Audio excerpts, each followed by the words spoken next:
fire and blood. Hepiniz hoş geldiniz arkadaşlar. Bugün her zaman olduğu gibi yeni bölümün yani 3. bölümün trailer için karşınızdayım. Oldukça merak uyandırıcı sahnelerimiz var. Bu arada kanalın ismi konusunda küçük bir değişiklik yaptım. SVC harfi falan çok karıştıran oluyordu. O yüzden hani herkes bir anda yabancılamasın diye logoyu birkaç gün daha böyle bu şekilde tutacağım. Bu video her zaman olduğu gibi sadece 3. bölüme dair spoiler içerecek. Yani sadece trailer'da gördüğüm kadarını yorumlayacağım. Bu konuda uyarımı baştan yapmış olayım. Öncelikle bölümün merkezinde 4 tane büyük olayımız var. Bunların 3 tane savaşla alakalı. Yani Harrenhal, İşte Yeşillerin savaş başlangıcı ve Bracken-Blackwood kapışması derken 3 tane savaş sahnemiz var. Diğeri ise dizinin en büyük gizemlerinden biri, yani hançer olayı. Öncelikle onunla başlamak istiyorum. Dizi öncesi fragmanlarda bir kişi diğerine hançer çekiyordu. Böyle şöyle garip bir tutuşu vardı yandan. Bu tutuş özellikle çok tartışıldı. Hançeri elle tutarak engelleyen de bir kişi vardı. Biz bunun iki farklı açısını gördük. Öncelikle kim bunlar? İsterseniz onunla bir başlayalım. Bıçağı durduran kişi bence çok net Alicent. Elbisesinin rengi zaten yeşil. Hemen aklımıza o Alicent'ın posterdeki fotoğraf gelsin. Orada da bu elbisenin aynısı vardı. Ve elbisenin aşağı doğru böyle çift şekilde o dallanan tasarım falan birebir aynı. Yine Alicent'ın parmağına taktığı o yüzükler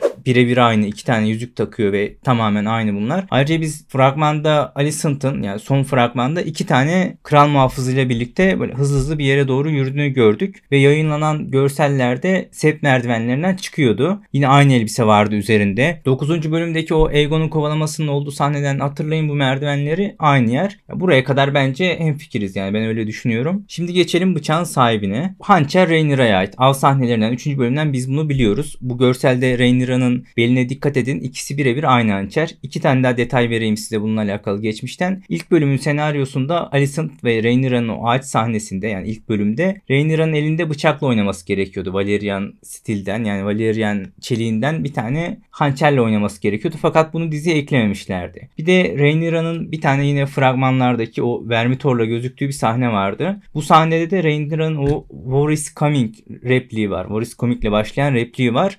War is coming. And neither of us may win. Arkadan böyle bir nefes alma sesi duyuluyordu.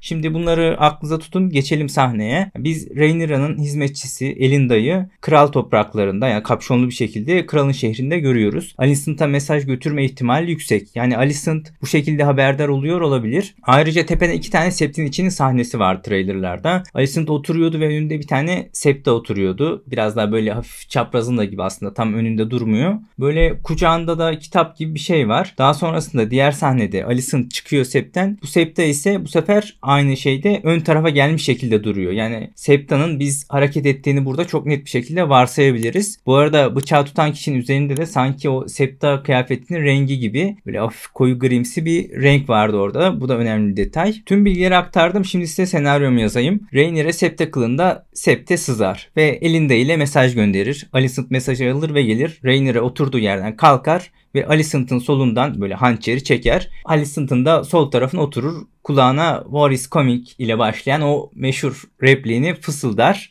Benim senaryom bu şekilde. Ben bu şekilde olacağını düşünüyorum. Dizide nasıl olur onu hep birlikte göreceğiz. Bu arada bir ihtimal daha var tabii. Bu kişi Elenda da olabilir yani. Veya onun benzeri biri olabilir ama benim tahminim, anlattığım ya bu şekilde olacağını düşünüyorum ben. Şimdi gelelim ya olayın en önemli kısmına, olayın yorumuna. Ya ben yanılayım ama gerçekleşmesin bu olay ya. Cidden hiç gerek yok böyle şeylere. Rhaenyra buraya geldiyse şehir için özür dilemeye gelmiştir. Alicent da Luke'un mumunu falan gösterir. Onun için özür falan diler. Böyle saçma sapan bir sahne olur. Umarım olmaz yani böyle bir sahne. Neyse, yeter bu kadar hançer gizemi. Biz biraz artık savaşlarımıza geçelim. Daemon ve Caraxes Harrenhal'a doğru yola çıkmıştı. Harrenhal için tüm fragmanlarda bir 10'a yakın sahne gördük biz. Anladığımız kadarıyla Daemon tek başına saldırıyor. Yani Caraxes'le birlikte. Kalenin içinde birkaç kişi falan öldürüyor. Biraz ilerliyor falan. Bu sözü sürekli kullanıyorum ama Cole şöyle bir şey diyordu bir önceki fragmanda. Diyor ki bu savaşın anahtarı nehir toprakları. Nehir topraklarının anahtarı ise Harrenhal. Yani savaş açısından aşırı kritik öneme sahip bir yer burası. Kral topraklarına çok yakın. Aynı zamanda tüm o ana güzergahların ortasında. Dolayısıyla stratejik olarak aşırı öneme sahip bir yer. Daemon buraya hedefledi. Yeşillerde rütbe yükselten Cole ve en büyük tekil güç olan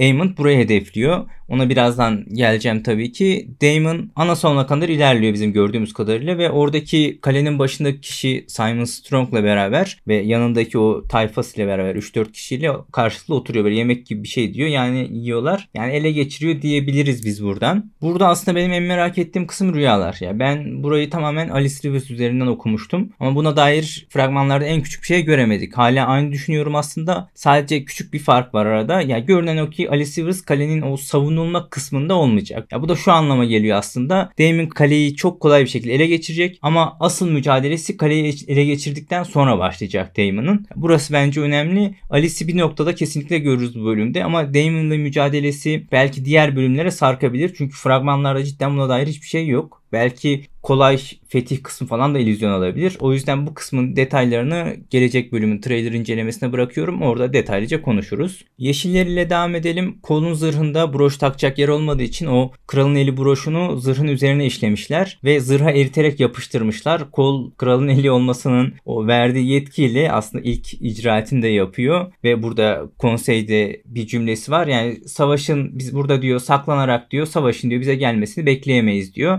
Aegon da hadi diyor o zaman diyor savaşa gidiyoruz diyor. O zaman diyor hani birden hani böyle savaş başlıyor yani işler hani bu kadar kolay ilerliyor artık yani. Ordunun kral topraklarından çıkarken görüntüsünü görüyoruz biz. Tepeden bu arada Hightower ağırlıklı bir ordu bu. Diğer fragmanlarda görmüştük biz. Buraya değindiğim iyi oldu çünkü en önemli olayı yani planı anlatmayı unutmayayım. Yeşiller ne hedefliyor? Yani bunu Cole ve Aemond tasarlamıştı aslında. Kararlaştırmıştı. Kralın topraklarına çıkacaklar. Rosebee'ler, Stormcloak'lar, işte Darkling'ler, Staunton'lar gibi kaleler üzerinden ve bunların askerlerini zorla veya güzellikle bir şekilde kendi ordularına katarak Harrenhal'a kadar ilerlemeyi planlıyorlar. Yani en önemli hedef Harrenhal'a vardıklarında çok fazla sayıda askerlerin olması. Diğer taraftan o üstten Lannister ordusu yine o yola çıkmıştı. Old Town'dan Hightower ordusu yola çıkmıştı. Yani böyle 3 farklı orduyla beraber nehir topraklarındaki o siyahları sıkıştırarak ezmek istiyorlar. Yani asıl istedikleri olay bu. Beyla geçen bölüm kral topraklarını gözetlemeye gitmişti Moondancer ile beraber. Bu arada Moondancer tip olarak, renk olarak yani çok güzel bir ejderha gerçekten. Ben çok seviyorum. Beyle'yi de çok seviyorum. Yani Beyle muhtemelen burada zaten uzaktan gözetliyordu kaleyi. Beyle orduyu fark edecek muhtemelen ve yani başlarına bela alacak. Bu ordunun başına bela alacak ki kolu falan kovaladığını görüyoruz. Biz orada böyle bir dalış yapıyor. Dalış sahnesi falan güzel. Burada yeşillerde Beyle'ye bir tuzak atmaya çalışacak. Bu konuda aslında tahminlerim var. Fakat bölümü aşan spoiler vermek istemediğim için burada daha fazla bahsetmeyeceğim. Bunu da gelecek bölümün trailer videosunda çok detaylı olarak konuşuruz. Çünkü orada bir anlam kazanacak bizim için. Küçük birkaç detay daha var. Hızlıca onlardan da bahsedeyim. Bracken ve Blackwood'ları görüyoruz. Bu da önemli yer kaplayacak. Benji Code Blackwood karşımıza çıkıyor. Lakabı Bloody Ben yani kanlı ben. Size şöyle söyleyeyim bu arkadaş için. Ya şimdiye kadar gördüğünüz dizide tüm ruh hastaları unutun. Ya bu işin kralı geliyor yani. Hani herkes böyle bir köşeye çekilsin. Ya ruh hastası, psikopatın yani en tepesi, zirvesi geliyor yani. Bunun ötesi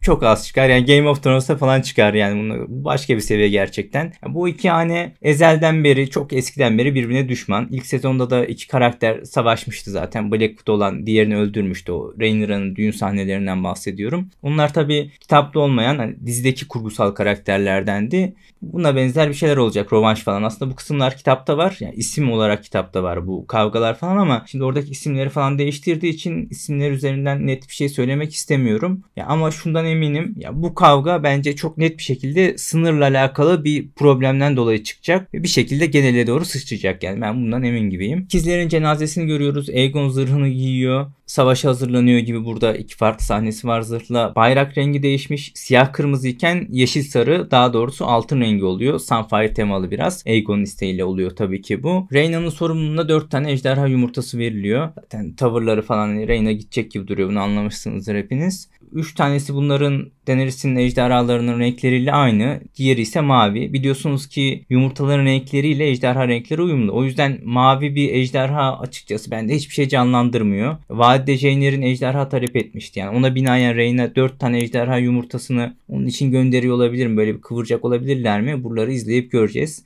Rhaena vadeye gittikten sonra onunla alakalı, onun ve ejderhasıyla alakalı tahminlerim için çok detaylı bir video çekeceğim. Birkaç tahminim var bu konuda ama teorilerimi destekleyecek bir tane tane daha ipucu bekliyorum. Ondan sonra çok gerçekten detaylı bir video çekmeyi düşünüyorum. Çünkü çok önemli bir konu olacak bu. Yani farklı karakterlerin de bağlamını değiştirebilecek kadar önemli bir video olacak. Benden bugünlük bu kadardı arkadaşlar. Gelecek videoda görüşmek üzere. Beğenmeyi, abone olmayı unutmayın. Yorumlarda muhabbete katılmayı unutmayın. Sağlıcakla kalın. Hoşça kalın.